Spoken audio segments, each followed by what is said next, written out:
Hello, beautiful vegans. Thanks for joining us in this special appearance time. We've got Lawrence Richardson on here, and he's going to be sharing his transformational story.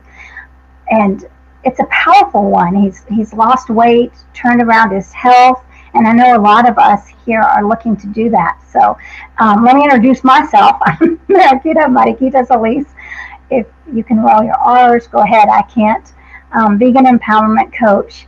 And hey, JJ. So I'm having an event tomorrow. So check that out. Empowered Vegans Facebook group. We are here to empower you. So that's why Lawrence is here to tell his story. So you can, really catch his energy and take it and go. So Lawrence has transformed his life, and he is a living example of health. So welcome, Lawrence. Thank you so much for joining me on tonight. Oh, my pleasure to be here. Thank you so much for having me. Yeah, well, let's hear your story. So what caused this transformation? And let me ask you this. When you were a child, did you know what vegan or vegetarian was? And what about your parents? Great question. So actually, I grew up in a vegetarian household. So my mom, she's been vegetarian longer than I've been alive, so over 40 years. But she also gave me the freedom of choosing whether to eat vegetarian or, animal products growing up. So I did eat both, and that actually contributed to my unhealthy ways. From a young age, probably from like 21 to 30, I was over 300 plus pounds.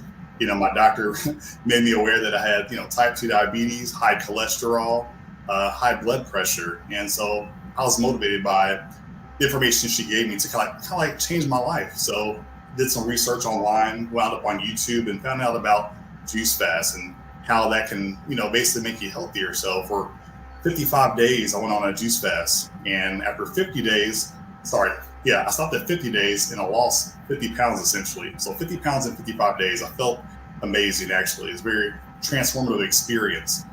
After that, I really started eating raw fruits and vegetables because from the research I did, it basically said you should eat kind of like what you juiced. And so I would eat the vegetables and the fruits in order to remain to be healthy and for weight management as well. After that period of time, I was really motivated by some friends to get into bodybuilding. And unfortunately, I started getting into meat, right? So I started eating a lot of steak, a lot of chicken, egg whites, and all those things that are supposed to help build your muscles. So long story short, for 4 years I competed. I lost a lot of weight, but the diet was very restrictive and it wasn't sustainable for me. So after bodybuilding shows, I would essentially go out to eat with all my bodybuilding friends. We would eat pizza, hamburgers, hot dogs, and I would just gain all this unnecessary weight. And it was really mentally devastating to me. And so for, like I said, 4 years, the cycle of I would compete, get in great shape, and then basically balloon up from eating the standard American diet really didn't help my long-term health and fitness goals. So I decided to actually get out of bodybuilding because it wasn't healthy for me. And so after that, kind of like fast forward a little bit, at the age of 40, I went to get an annual physical. And my doctor said, look, your diabetes, your high cholesterol, your blood sugar is all out of control. You need to do something about it. And so at the age of 40, I had 2 loving children, Rose and Charlotte. They're 4 and 2, and a beautiful wife. And I was just like, look, I know what diabetic complications could mean. It could be, getting your legs amputated, fingers amputated, organ failure, all kind of horrific things. And so basically sitting on that table in the exam room, I knew I had to make a responsible decision, not only for myself, but my family, because they rely on me. And so at that point, I decided to go on a plant-based diet based on my doctor's recommendations. And really, my doctor's recommendations what has saved me, because over the last 15 months, I've adopted a whole plant-based diet, essentially. I reversed my type 2 diabetes. I've lowered my cholesterol. I've lowered my blood pressure. I'm no longer on medications, and I'm thriving, and I feel amazing. Wow, that's a wonderful story, because not many people would have a doctor like that. I mean, most doctors would say, okay, well, here's your prescription for life. Yes, exactly. How did you end up with that doctor? So blessed. I mean, I owe it to her for recommending it to me. And I'm just thankful that, God blessed me with the intellect and the ability to just kind of see this lifestyle through. And now I'm addicted to it. And now I try to motivate other people to adopt it so they can transform their life just like I did as well. Wow, well, that's amazing. Yeah. And then what about your family and brothers, sisters? What did they think when you went on this path? Well, my mom was super excited. My mom, she used to do diabetic nursing, like research. And so when I was growing up in my 30s, she saw all the negative signs of a person with type 2 diabetes. And I would tell her what's kind of like going on with my body. She'll say, you know what, you need to get serious about this because, I've been in the hospitals, I've seen the patients, I see the people who suffer from this. And if you don't get serious, this thing will take over your life. And honestly, I heard what she said, I feared what she said, but it wasn't until I got a little older, a little more mature, and actually had a family that I stopped thinking about myself. I started thinking about other people around me. So my mom was kind of a catalyst and a big influence on this as well. So she's super happy that I decided to be fully responsible and take extreme ownership and take care of myself. My sister, she's also plant-based as well, and she's very excited for me. And they are also in my private group online where it's all about plant-based nutrition, accountability, and so as a family, we all partake of this lifestyle. And my immediate family, they're very encouraged by my progress. They haven't quite adopted the plant-based lifestyle, but they're enjoying all the fruits and all the delicious variety of a whole plant-based diet, which is fantastic. So right now I'm educating them, showing them by example what this lifestyle can do for you. So that's amazing. Yeah, that's wonderful. And I love the way that I hear the respectfulness of allowing people on their own journey at the right time, just like just like your journey. You heard the message, but you weren't ready to receive, right? And maybe you heard it again, you weren't ready, and then you're ready, right? Now let's do it. Exactly. Yep. That's how it works sometimes. Everybody's kind of at their own pace, and you can't really expect someone to just jump on the bandwagon just because I'm so tickled and thrilled about the lifestyle. Someone else has to be convicted about it and realize that this is I call it the best lifestyle to live. Until you're convicted, it's hard to really adopt it and do it really. Yeah, it definitely it is if you have all these the beliefs that we've grown up with, and just overpowered with. Even like I was saying earlier, like I looked at a box of baking soda that had a cookie on it, and I was like, oh my gosh, cookie, and I was like fixated on the cookie, right? And it's like, that's the power of advertising, and we've been bombarded by advertisements, and also that sugar, which is like so, that sugar pull is the sugar addiction, whatever you want to call it, pull addiction. Yes, it's so strong. So these aren't natural sugars. So to be able to get off that is amazing. Mm-hmm. It is hard. The salts, the sugars, those all send signals to your brain that to keep eating. Because I noticed the difference when I was cooking, like even the vegan food with salt, I would overeat on it because that salt is very addictive. It sends signals to your brain. When I started to eliminate all those options, that's when I started to have more control over, I would say, overeating and things like that. And so I removed all the oils, removed all the sugar, removed all the salt, and it really played a big difference in my weight management, my overall health, and just really dealing with cravings all together. Yeah, cravings are very crazy. They can turn you into turn me into a monster. I think all of us are monsters if we're not careful. Right. That's very true. No, I think mindfulness, and then really when you have a goal, like you knew what you wanted. Before, like you said, you kind of were thinking about it, but once you set your mind to it, and this is what I want, and then also that bigger picture of my family, right? You didn't want to burden your family, and you wanted to be around for them.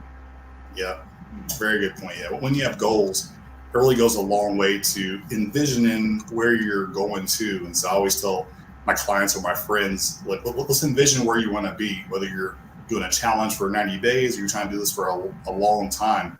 think about that end point or where you want to be. And so as you're going through the journey, kind of remember your why and be excited about that. And along the journey, you're going to make mistakes, but don't let that throw you off course. Kind of think about the destination and really work hard every day to follow the structure to whatever your goals are so that you can get there efficiently and successfully. Yeah, and what you said was so important to realize is that everyone's going to make mistakes, and it's normal to make mistakes, you know. Who doesn't make mistakes? So, yes. And what do you tell, you know, like, what if someone called you up and was sad, I mean, really upset about a mistake? What would you tell them? I really would like to dig a little deeper into what are you sad about specifically? You know, is this, I'm sure it's probably something emotional. It could be something stress related on the job. It could be anything. You know, let's try to solve that problem. Let's talk about that in depthly a little bit, come up with solutions for that so that you no longer relying on your emotions for eating or whatever thing. So it's like, let's get to the root of the problem. Let's try to solve that, and let's get back on track and stay focused so we can continue to make progress. That'd be my suggestion. Yeah, I think that's very true. Solution focused, you know, like we see what happened, know what caused it, right? And how can we make sure that, I mean, whether it happens or not, we have awareness, right? And then where, you know, how do we get back on the path? Agreed. And something else I like to do personally is, you know, no matter how well you eat, you're still going to experience some kind of stress in life. And sometimes people are stressful eaters, you know, and so sometimes if I'm going through some things, I always say dig into the healthy foods. If you're going to eat anything at all, don't go to the junk food. Go eat what you usually eat, but eat it in abundance. Maybe eat the grapes, eat your oranges. Because I notice when I am stressing, I might go downstairs and chop up some apples or something if I have a late night deadline for work, and I'll eat those. That won't sabotage your progress. That won't elevate your weight tremendously. That'll make you feel good, and it doesn't have the salts and the sugars that's going to make you continually go back to it. So like usually if you eat a chip, you just can't eat the chip. You want to eat the whole bag. Eat a couple of apples, that's going to be nourishing enough. You're going to walk away from it. So reach for the good stuff when you're going through stressful times. And if you want to eat the good stuff, because that's not going to hurt you or sabotage your long-term goals. Well, that's very good advice. And I try not to have a lot of junk in the house. I mean, I feel like if I want to eat something special or whatever, you know, that's not, you know, that's going to be outside of the house, but in the house, right? And because there can be a lot of triggers, right? I mean, like you're saying, if you're triggered, well, I mean, I think it's very easy to grab what's here. And if I had a bunch of junk, I would grab it instead of like I have a bag of apples over there, and grapes, you know, which are really good. Yes. So it makes a difference. And then also with the fiber, that's very important too. You're getting that fiber, and it's a heck of a lot different if you're eating an apple or two apples even compared to a whole bag of chocolates. Oh yeah. It's going to be better for your morale, and you're not going to be, your stomach's not going to be hurting at night. Let's say you clean in general, but you decide to eat some chocolate. Well, imagine how that's going to affect your stomach while you're trying to sleep and your digestion. You're going to wake up in the morning bloated. It's going to mess your day up. It's going to mess you up psychologically. And perhaps the next day you might actually reach for that again because emotionally you're still low based on how you feel. So like I said, reach for that good stuff that's going to digest well. It's has water base. It's going to make you feel good. You can never go wrong if you reach for the good stuff. Well, that is true. You know what? And I think about that too because I get a lot of water from my foods, from the apples and from, you know, the grapes and stuff. So I don't necessarily drink tons of water throughout the day, but I'm always very hydrated from the natural foods. And then, you know, I don't know where we lost our connection to natural foods and how we got so off track to where eating foods that are like frankenfoods that have no nutritional value. It's, you know, I have some friends that like will say, well, I haven't eaten anything all day, but I had to get that muffin, right? And so at least I ate something. And I think, right now, wait a minute. And so like the attitude is, well, it's better that I ate something, right? Well, I think it's better if you would have had nothing rather than like now, because that muffin is poisoning you, right? That's full, like you're giving yourself an injection of sugar, right? Which is going to hurt you know more probably than I do. I mean, like hurt your liver and, and your pancreas and all this, just like the juice, just guzzling juice. And so is that better? I would say no, it's not. But we just are so lost when it comes to natural living and natural foods. We have lost all connection with it. It's very sad. Agreed. It's not taught at home. It's not taught. Some churches don't talk about, a health message. It's not taught in the classroom. It's not taught at the kitchen table at home. It's not taught during holidays that you're in your family's house. So it's not taught in the commercials when you're watching pizza commercials or Burger King or whatever else. And so this lack of education, and how most people come in contact with education is due to either poor health or they've been influenced by someone else who's had a lot of success with it. So I think it stems from education, where people just don't know what to eat and what's healthy for them based on their upbringing. Yeah, exactly. And, that reminds me of like Dr. Milton Mills, who's really helped trying to educate the African American community, the soul food. That's, this is like the lowest of lows, and it's very, very sad and so damaging to our health. I don't even know what to say there. I'll almost say most cultural food is bad for you.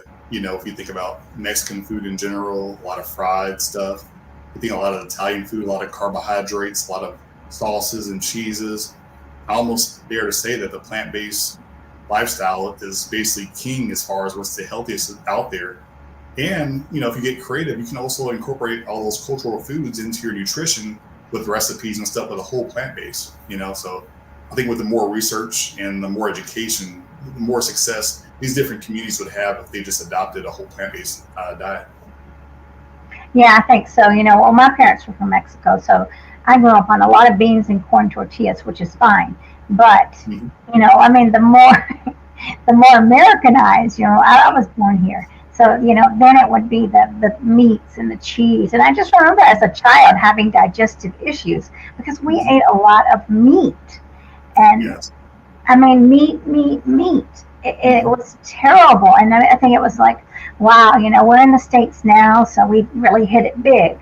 So, of course, that's a sign, of prosperity, which is just very sad. Like, the diet of the wealthy or the diet of the prosperous is what's killing us. Absolutely. Yeah.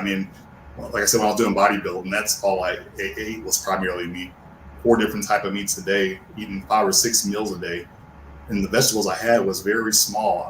For 3 of the meals, I might have had like 10 spears of asparagus. So we're talking about 30 spears of asparagus all day long. Everything else is animal products. So imagine how much damage I was doing to my body. Crazy.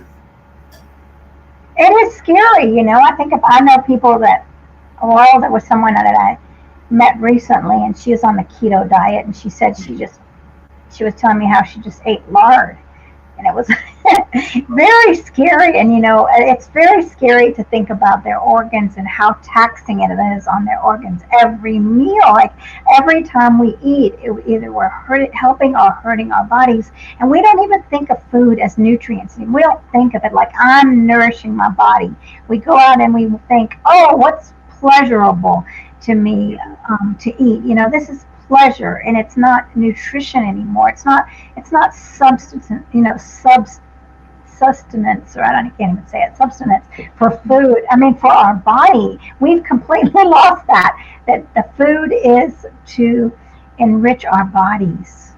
Yeah. And I think people don't have a really good picture of, I think a lot of people look at the external for if I'm healthy. They don't realize that some of those meals that they're putting in their body doesn't really serve them. I think what happens is people end up getting sick when they start seeing their blood work and talking to the doctor. That's when we kind of realize that, oh, this food I'm eating on an everyday basis isn't serving me. A lot of your health is internal. Of course, your health will appear on your skin, your glow.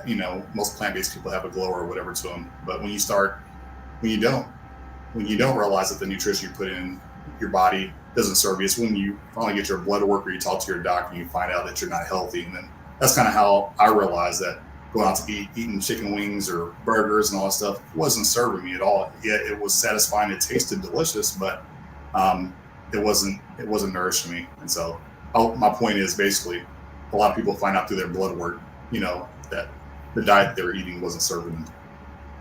Right. And now if you're regular weight, you're not normal, because normal is being overweight, which is very sad. And children, I mean, the children in our schools are the school lunch. I mean, even back when I was growing up, I used to hate milk.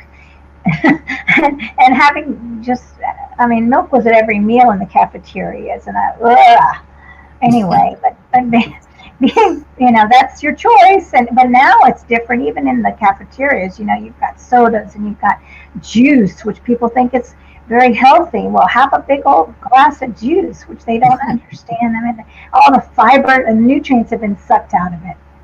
Agreed. Yeah, liquid diabetes, so to speak.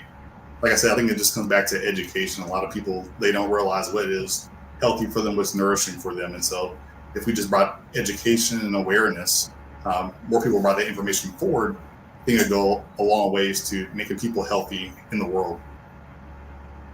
Right. And so you have you have a YouTube and a Facebook group, right? Correct. I do. Yeah, my YouTube is Leaf Life with Lawrence, and my private group is called Leaf Life Transformations Vegan and Fitness Accountability Group. And so within this group, I provide accountability, motivation, mentoring, education, and really try to help people make this plant-based lifestyle sustainable forever. And so in my group, we have challenges. I post videos often, a lot of Q&As, and it's just really a nice group of like-minded individuals coming together to basically share our love for the lifestyle and to level up our commitment to the lifestyle. Well, that's very important, is the accountability aspect, because if you don't have that, well, I mean, it's very easy to go astray, and you want the support when you do go astray. You need someone to say, hey, it's okay, we understand, but get back up. You don't want to be stuck down there. You need someone to lift you back up. Oh, absolutely. So important. I mean, like I said, when I first got into this lifestyle, after about 2 or 3 months, I decided to join several accountability groups in the vegan lifestyle. And I started to engage in the groups, I started to share my progress. I started to share if I was having a bad day. And you get a lot of basically motivation. People uplift you, they support you. And you get inspired by other people. People are posting their recipes, their meals, and it's just like, wow. You see how people are losing weight, transformations before and afters, and just really kind of, I think the circle of people you hang around, the things you focus really shape your mind to what's important. So I always try to engage in groups like that, especially my own group, because I think that goes a long way to your success in this lifestyle. It definitely does. You have to be surrounded by the right people, right? And you always have to be, really, it's easy to go off track. It's easy to forget, because, when you think about, this programming that we had for years and years and years and years, so it can be very easy to fall back onto that without thinking. So mindfulness, is very important, and just a self-awareness. So, and we got a comment from JJ who's saying the butter inside the muffin is probably even worse than the sugar. Yep, they're all terrible. Yeah, and then there are people, and then there's salt in there too. We can't forget the salt that you might not even think is in there. Triple threat, butter, sugar, all that stuff. It's crazy. It is very crazy, right? But it's like super, what did I just read the other day? Super, just off the top palatable. That's not the right word, but yeah, things that then, again, these foods that are not natural, so it's to getting our taste buds back to normal, the way that we should eat. Yes, and that's a struggle right there. How do you get, you're saying, okay, so I went to a friend of mine's house the other day, and she made a drink for me, like a little coffee drink, and she said, well, this doesn't taste like anything, and it just tastes, I've made it with water and not milk. She didn't have any almond milk or anything. And then I said, let me taste it. And it tasted great to me. But for her, it was just very watery. But that's the sign, the taste buds, right? And she's probably used to very rich food. So. Exactly. Yeah. They're probably thinking our food is bland, but like I said, my palate had to change over the years, or over the year I've been in this lifestyle. And so, like I said, nowadays I'm eating a lot of fruit, and I had some avocado this evening, and I'm pretty sure if I'd ate the avocado straight, like let's say 2 days removed from the standard American diet, I'd probably been like, I don't quite like this. I need to add some salt. I need to add this or add that. But I'd say that avocado was one of the creamiest and most delicious things I've had in a while. But it does take time for your palate to change and for you to adjust to eating just a whole food plant-based diet. So I can imagine for most individuals it's tough to adopt it, but I think if your why is strong enough, that it would help you to eventually get used to that and enjoy that lifestyle.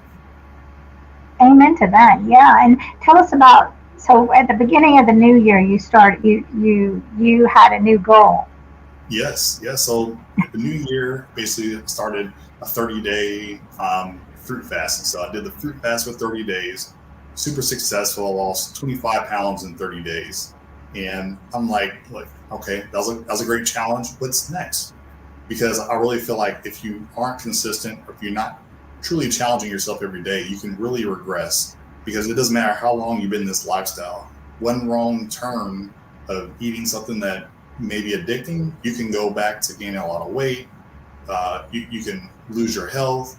And so my health is precious to me, and I want to continue to make progress. So I decided to go on a 90-day challenge called Raise Your Standards. So in this challenge, we identify what your why is.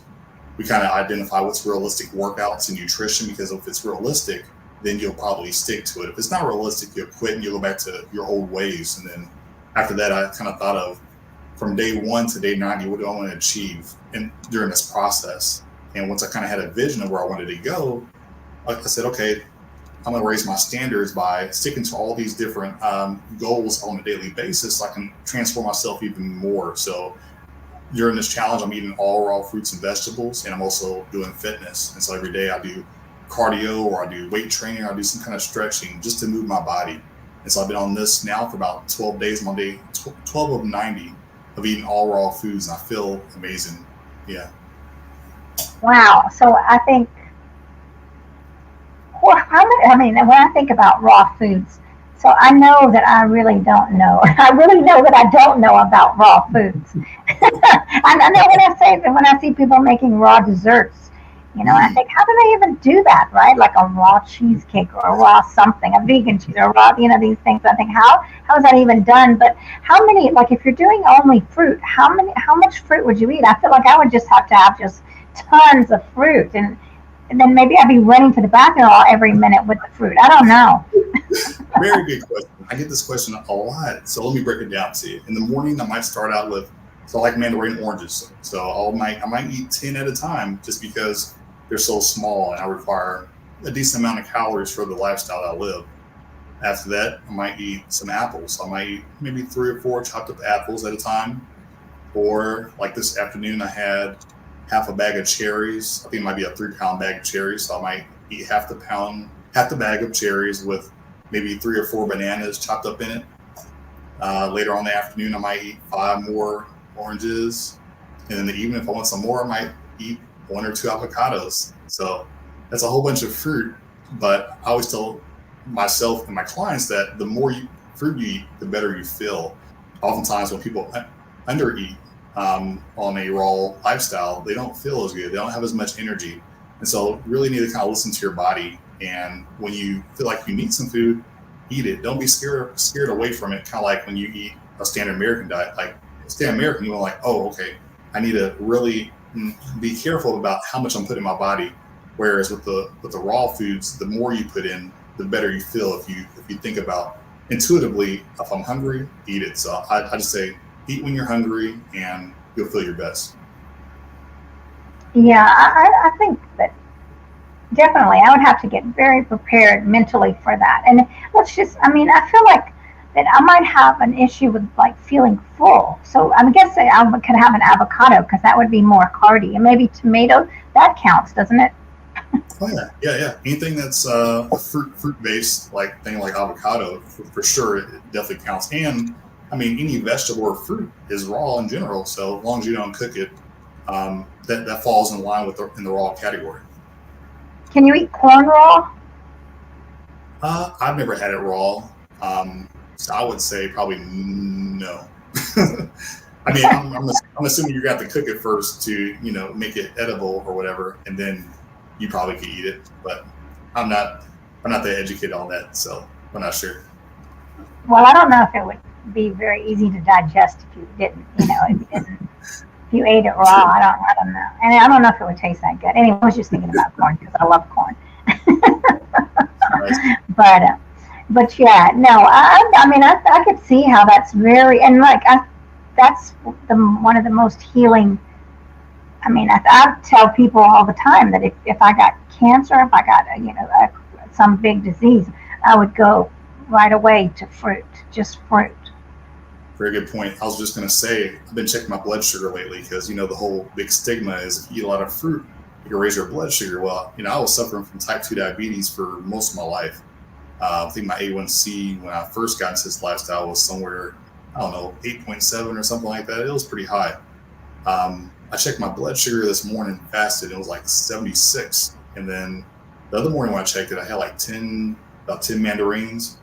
About an hour and a half later, after my breakfast, I checked it, it was like 86. And so that just goes to show you that I actually healed myself eating all these fruits in abundance. You don't have to be scared of that fruit because that's the good natural sugar in lieu of like other sugars like candy or sweets or things like that. The fruit will actually heal you and nourish your body versus hurt your body. Yeah, I know. It's amazing too because we're so brainwashed into thinking we can't do that, and we're so confused. I mean, there's so much confusing information out there with all these different, and it's very hard to wrap your head around what we need. And what about your family again? Did they think? Oh, now with the fruit thing, have they said anything about that, or they're just used to you now? They're really used to me. Like I said, I've been doing this about 15 months now. Still really new in the lifestyle, but I've had a lot of success. They're used to it. I mean, my wife, she does mostly grocery shopping, so she's buying 5 bags of mandarins at a time, 4 things of grapes. So she knows that that's my lifestyle. And of course, my children, they love it. I'm always making them smoothies or they're eating the fruit up. They gravitate to that more than anything. So I think with my example for them, they'll end up either adopting a lifestyle or their nutrition will probably be a lot of plant-based options in general. But they love it. My wife, she's happy with taking control and, my weight's under control, my health's under control. Like I actually have another doctor's appointment in February. And I'm just excited to see what my blood work looks like. It was good last time, but I always want to like improve just to be as healthy as I can. So I'm very excited to see the results in the middle of February. Yeah, it's very exciting to see transformation like this, that you took charge of your body and that you can be an example for your family members, maybe brothers and sisters, or even your own children, so they know that if something happens that they can take that power back and they can come to you. Agreed. My hope is that I become such an example to my kids that they just kind of hold on to this and gravitate toward it, and they become adults and they, do this lifestyle for a long time, because this really can help you in so many areas, health-wise, confidence-wise, mentally. I mean, it can really change the trajectory of your life if you just adopt it. There's so many unlimited benefits to this lifestyle. Yeah, and that's one thing that we are not aware of well, there's many things we're not aware of, but the dementia part of it. And I was watching a commercial today about dementia, and it was I just felt sick about it, right? That people are not understanding, again, that all of this is contributing to all these chronic diseases. And we don't have to, what's the cure for cancer? I saw someone commenting, we'll never find out. It's like, oh my gosh. Please. Right? Think about it. The connection isn't there. What we put in, right? And I know JJ made a video about this, right? What we put in, how can we not connect it? I've had many talks with my friends and they're like, oh, well, it's not all that. Well, how can it not be? The majority, it's not all that. You're right. It's not all that. If I go out there and, I'm out and there's in the environment, which can be hazardous too. But Right. it's a lot. There's a lot of putting what you put in your mouth is going to every cell of your body. Why is Yes. that so hard to understand? Like, I think it's just the education. Like, I think people hear this in bits and pieces, but it's not something that they're hearing about all the time. And socially, people are going out to eat with their friends. They're used to holidays. They're used to what they eat in general. So that trumps a small conversation we might have with someone about, as far as, if you eat this, you'll be healthy. They hear that one day out of the year versus the other parts of the year. They're exposed to so much other things. I think what happens is when we actually take extreme ownership to educate ourselves, once we really are curious and we dive in and do our research, and then we experience it for ourselves, as far as like witnessing, like, okay, I wasn't healthy. I ate this food. Now I'm healthy. The light bulb comes on. It's just like, wow, this is what they're talking about. I'm experiencing it for myself now. Now I'm convicted. Now I'm a believer. I think that's where the true conviction comes, is when we do our own research. Because, it's just kind of like, if you're a Christian or a believer, you could grow up in a household, and if your parents are Christians, that's great. But you don't become a believer based on their faith. You have to, have a relationship. You have to be convicted. You have to believe. And so almost as like a similarity to like this lifestyle, you have to experience it for yourself before you actually understand the benefits from it and believe that it's going to change your life. Yeah, that's very true. And so that spirituality that you're talking about, or Christianity and everything, you weren't really aware of the animal suffering when you first went into this. Absolutely. Yeah, I wasn't aware of any of that. Now I see it on TV and I see it, I just want to turn my head, versus beforehand, it was just a normal thing. Like I said, I think it goes back to when you look into it, when you read, when you digest all this information, it changes your mind to what is actually good for you and what's real. And so I think I advise anybody who's listening to this to really look into it, figure out why everybody is bragging about this lifestyle. The deeper you do into research, the more you experience it, as far as eating the food and truly taking the time to do away with the standard American diet and eat this healthy food, and give it some time, because it's not going to happen overnight. You're not going to feel good just plant-based one day. Give it 2-3 months, give it a year, see how you feel. I know you're gonna know the difference. So I challenge all your viewers who haven't adopted this lifestyle, try it, and you'll know what we're talking about. Right. Well, we have a lot of viewers that are vegan here and not necessarily whole food plant-based. And one thing that needs to kind of be addressed is not kind of, but the fact that, like, when you do switch over, you might have this period of detox where you're feeling, oh my gosh. And like, I know one time I quit caffeine just cold turkey, and I felt so bad. I felt like I had the flu. I didn't know what was going on, right? I wasn't. And so just like sugar addiction, where I quit sugar, and I was like awake all night, and I was just like, oh my gosh, what's wrong with me? So Yeah, I know that I've heard stories of individuals when they go from eating standard American or sad American to plant-based. You're cleaning up your diet quite a bit, so you're not continually eating those addicting things like the sugars and the salts and things. So I think just removing that from your system, your body craves it just because those are addictive type ingredients. And so I think if you go through those issues as far as the detox, just understand what you're going through and be patient and understand that this too shall pass, and just keep eating clean, because eventually you're going to start feeling really good. But if you're transitioning, it may be difficult for your body to adjust to it, but just realize it. It's part of the process to get healthy and feeling good. yeah, and another thing is, when people haven't eaten vegetables for years and years and years, and they start eating vegetables, then your body's going to be like, what's going on here, right? Yeah, your digestion, maybe, I don't know, it could be some bloating issues. It could be anything, any different number of symptoms based on the lifestyle you had previously. I know for me, I didn't really have any detox symptoms. I didn't really have any issues. And after about 3 or 4 weeks, it started to feel really good. I was a coffee drinker. I drank Monster energy drinks. I drank pre-workout, caffeine beverages. I did all that stuff. in abundance. Like, I mean, maybe 2 or 3 energy drinks a day. That's crazy for someone who has high blood pressure and, other health complications. After 3-4 weeks, I no longer needed that kind of stuff. I was driving to Tennessee for the holidays with my family, and my wife got a coffee. I got one too. And I was just like, it was way too strong of a stimulant. My body had like cleaned itself up in that short period of time just because I fully adopted that lifestyle.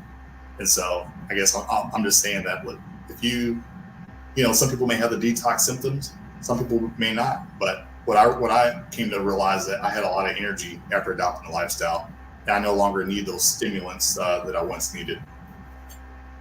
No, you're right. I'm 56 and I have a lot of energy too. But if I eat junk, right? I know I feel sluggish and weighed down, but if I'm eating very clean and a lot of fruits and vegetables, and the key for me is to make sure that they're in the house, to have those grapes, right? Because I know that I was like craving sweets the other day, and then I went and got grapes, and it was fine. I mean, the craving was fine because that's natural. That's what we're designed to eat. So, absolutely.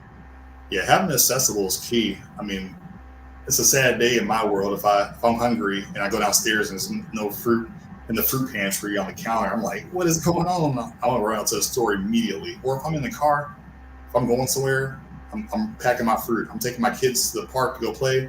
I'm packing my fruit. If I'm going to a work meeting where I don't work from home, I'm going to have my fruit. The more prepared you are, the better results and the more sustainable this lifestyle will be for you. Right. Yeah. I don't remember what the saying was. Like if you're, I don't know, but it's like if you don't get ready, you're setting yourself up for failure. That wasn't the right way to say it, but you're. Or you fail to plan, you plan to fail. Right. That's it. Exactly. And it's so true. Yes. And we have to get up and plan. I mean, if not, then we just go right to the autopilot, which is years and years of this programming, right? And just without thinking, grab the muffin, right? Or just, if we let ourselves get too hungry, then we're like, I just got to have anything. Let me just stop at this, whatever, and grab this big giant thing of pretzels and just shove all this pretzels with salt. And it's like, oh gosh. Yes. I've been there. Preparation is so key. If you're unprepared, like that's the first rule is be prepared. Have your meals ready. Have whatever you need ready, because if you're going into an event or you're going somewhere, 9 times out of 10 they're not going to have what you want. They're going to have something that is going to probably make you regress and go backwards. You're probably get some pretzels. You're going to get something that's salty, and we all know the salt's addictive. So be prepared. And then for people new in the lifestyle, do your research on what's healthy, because there's a lot of vegan options out there. Not everything is going to allow your body to thrive. Everything out there is not going to allow you to heal yourself from diseases depending on if it's junk food or whole plant-based or whatnot. So do your research, figure out a plan that's sustainable, and then be prepared on a day-out basis. Be very consistent on an everyday basis, because if you're just consistent 3 days out of the week and then the other 4 days you're not, that's not going to yield you the results you want. That's why you want to do something that is sustainable, so that you can do it every day. Because if you're not doing it every day, it's going to be hard to measure your progress of, am I getting healthier? Am I losing weight? If you're just all over the place and doing things randomly. Consistency is so key. It definitely is. And what about when you go out with your friends and things? Like, I mean, what do they like? What do the guys say? So yeah, well, I don't really hang out with the fellas that much. I'm so busy, honestly. But when I do go out, like sometimes me and the family go out after church to eat, I'm like, hey, I got fruit in the bag. So what they'll do is they have like little small bowls of fruit. They'll dump it in one big bowl, and it'll be like a big fruit medley. And so I'm able to stay on course. Or the other day we went to a place called Sweet Greens, and at Sweet Greens is like a big salad place where they kind of serve you. You tell them what you want. So I was able to stay raw there. Other time went to a place called Salada, all raw food. So every place has salad, every place has fruit, every place has options. It's really up to us to really be dedicated to the lifestyle and make the right choices, because when we veer off, we don't make the right choices, it can be detrimental for our future, detrimental for our health. And I just think you always have to be obsessed with the process. you have to focus on, why am I doing this every day? When you wake up, you have to know, this is what I'm going to do. No matter what situation I get into, like you said with the muffin earlier, maybe it's better off not to eat that muffin. Maybe you need to fast until you can find the nearest grocery store, get you some produce, get you some grapes, get you something, because, I'm not, for me, it's not a choice. It's not an option. I have to take care of myself. I have to be successful. And so I obsess over the process, because if I feel like if I'm not mindful about it, I can regress. And that's my worst nightmare, is to go backwards. So stay focused, everybody. Yeah, very true. Stay focused, right? And I see Muriel's on here, and she's working hard to be a great, healthy, plant-based eater. I mean, we all are. We're all doing our best, right? And if you're watching, and definitely, we have to, the first step, learning and then researching, and like you're saying, Lawrence, find out for yourself, and then really notice your body. But because our bodies tell us. I mean, if I was going to go eat I can't even imagine it right now, but let's just say a big piece of just regular old cake, right? I mean, with regular old milk and stuff, and then you've got the icing, which is just pure sugar, and now they're putting so much icing on these cakes. It's just like half the bite. I had a vegan cake, actually, and it was a vegan cake for my birthday, and I hope everybody in the family's not watching, but it was like half of it was icing. And I was like, oh my gosh. It was amazing that half of the cake was icing.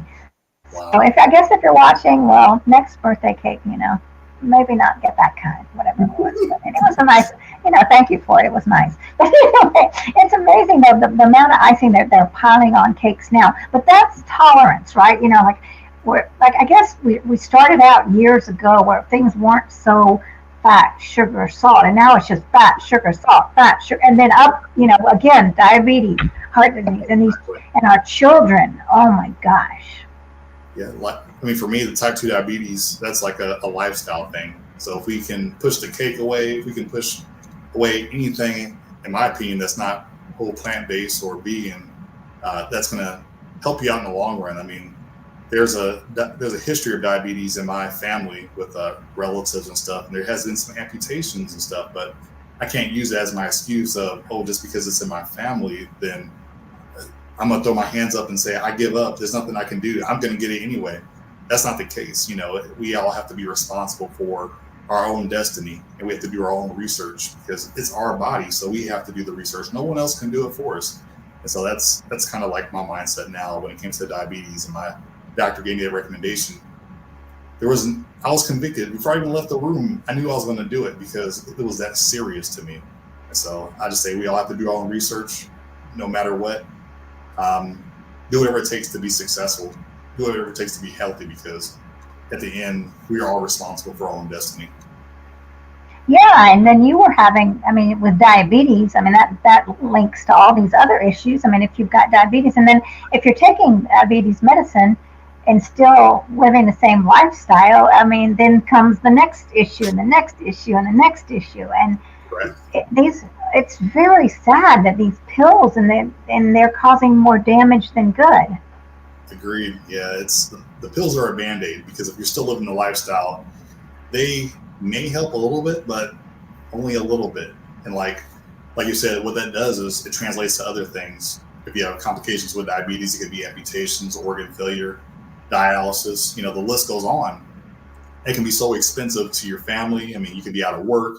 How's your family going to be taken care of if you're in those kind of situations? So, you almost have to kind of look at it from a big picture standpoint.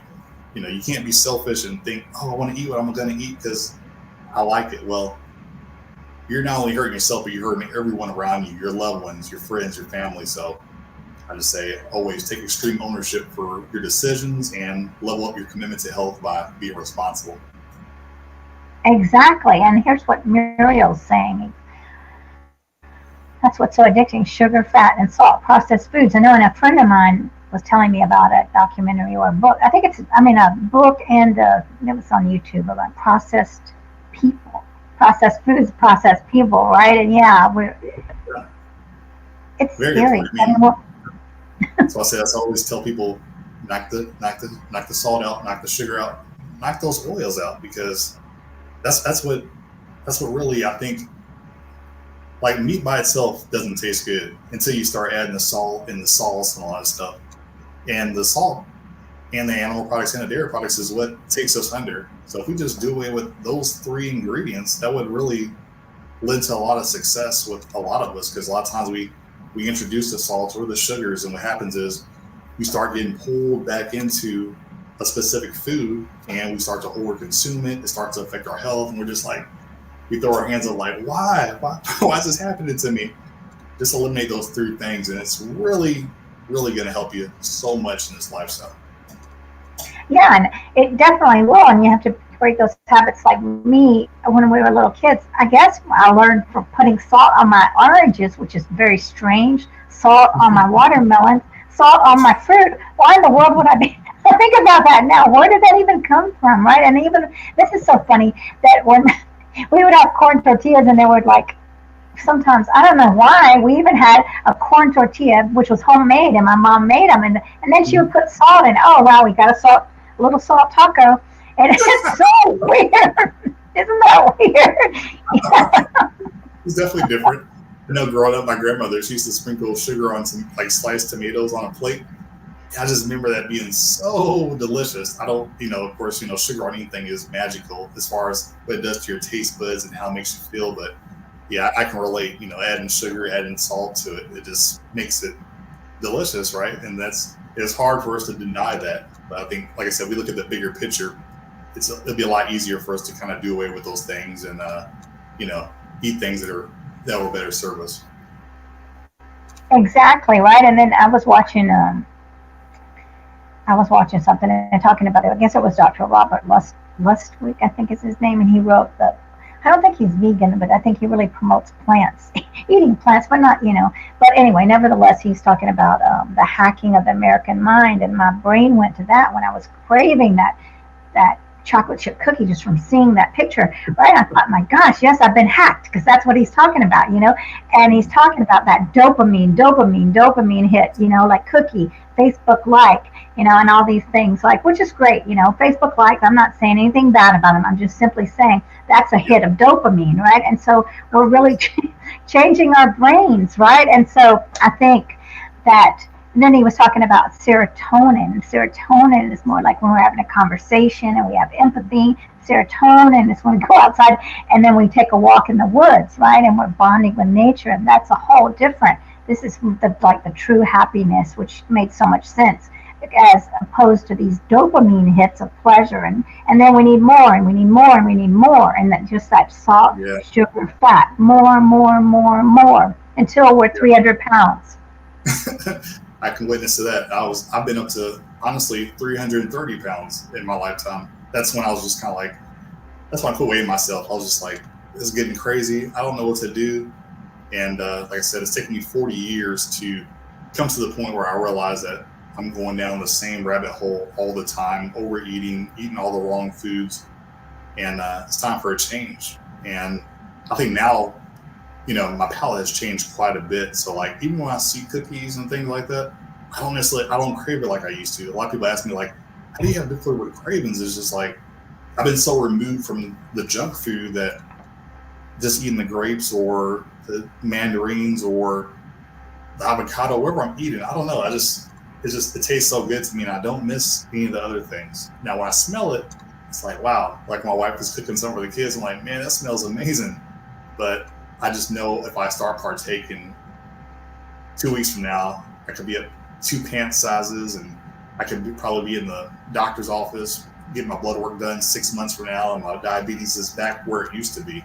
So when I look at the big picture of things, I realize that that's not acceptable. That's not the life I want to live. And I know so much better now about what I should do, what I shouldn't do, that I guess my why is so strong as well that I won't go back to that lifestyle, period. You couldn't pay me enough. And so, like I said, I'm obsessed with the process, and it really helps me to stay on course.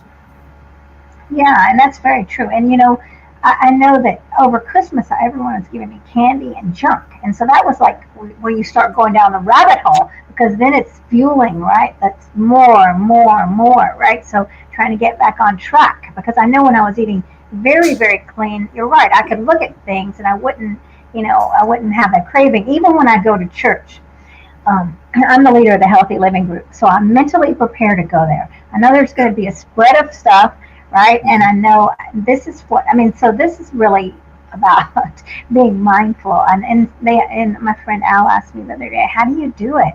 How do you not grab that? Because I know in the morning I'm going to go. I started off with the oats, my oatmeal, right? The steel cut oats, and then banana, right? So I made sure that I ate.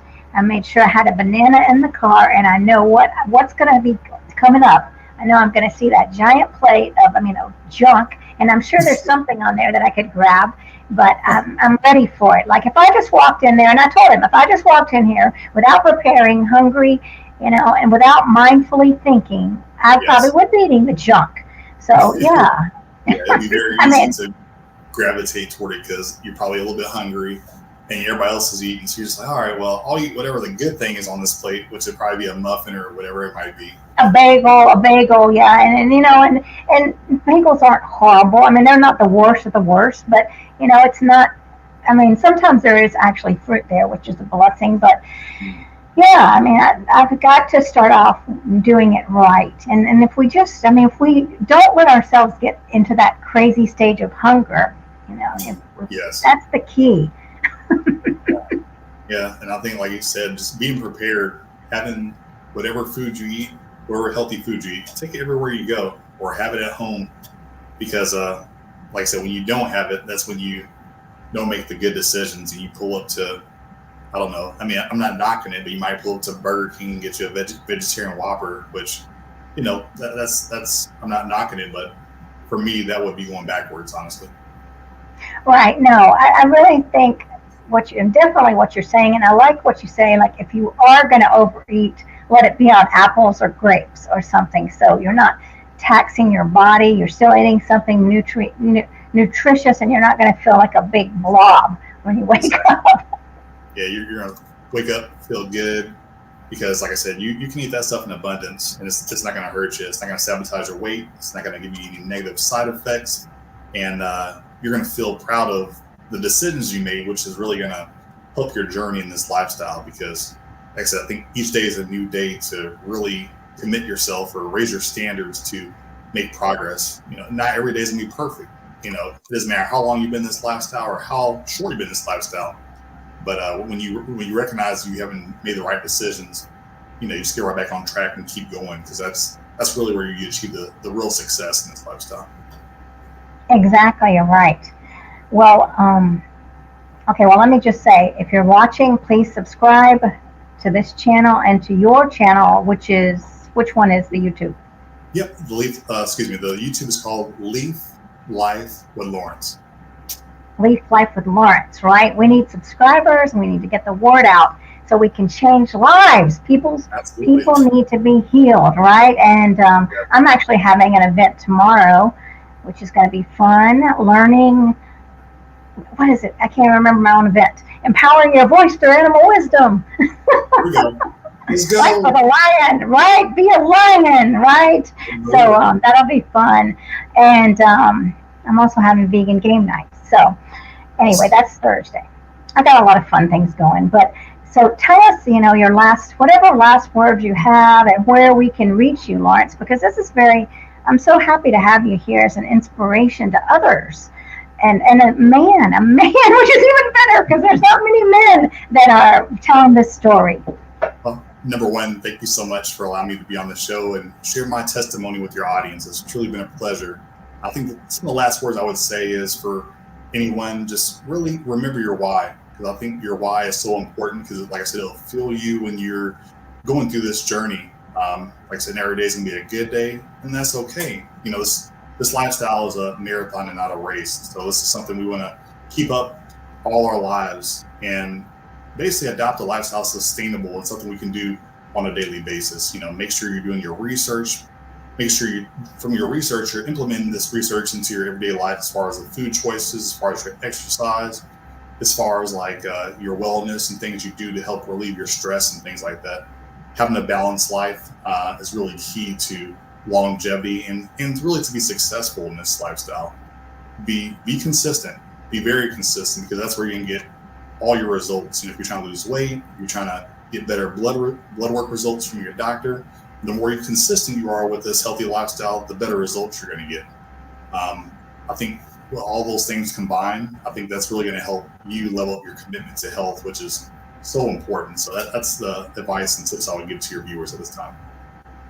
Well, that's great advice, and I'm really thankful for you joining, Lawrence, and thanks JJ and Muriel and someone else who's from Covington, and I know who that is, but I can't remember because it doesn't say your name. But yes, this has been wonderful. I'm very inspired, and I really want to go buy a whole bunch of fruit, like bags and bags of oranges and grapes and bananas and avocados now. I like it.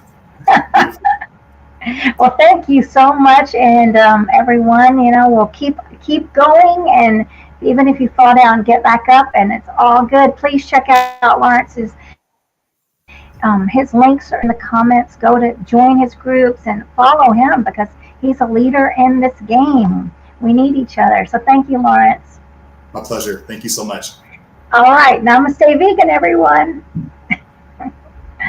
Bye.